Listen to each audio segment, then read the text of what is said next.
So pulled apart the air compressor or AC compressor.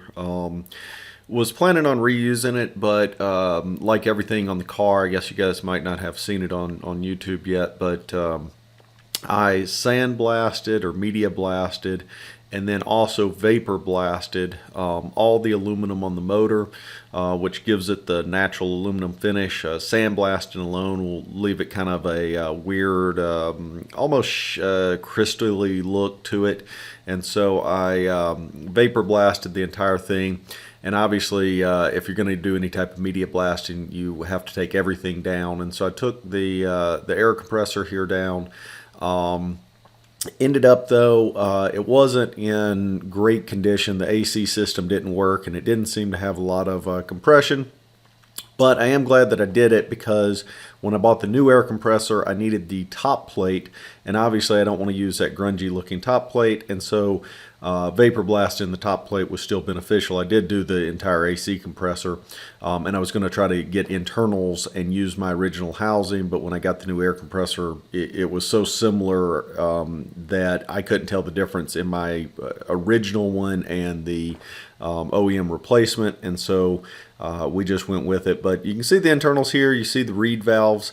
The reed valves basically open and close. They're just pieces of metal that close, so whenever it tries to suck in, it closes it off, and then whenever it pumps out, the piston pumps out, it'll push the pressure out and build pressure. And so it's a really simple way. Air compressors kind of work the same way with these reed valves. And there is a disc, so you see the pistons kind of in the center of the screen there. And then there's basically I'll call it an elliptical disc, but an offset disc, and it causes them to go back and forth. And effectively, there is a piston on either side of the compressor, so the shaft and the wheel housing sits in the center, and then those go back and forth, and there's a piston on either side of the center. And this is the vapor blasted.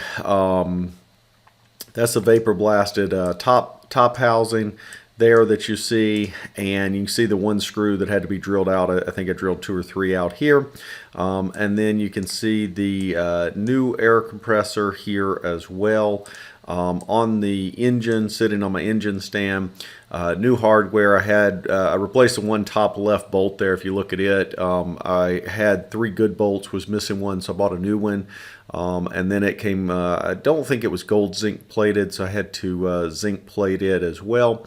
But you can see it matches the engine. The end caps look a little different color, but yeah, everything matches the engine and the aluminum just the way it should, and the top cap matches pretty well. So pretty happy with the new compressor, the way it turned out.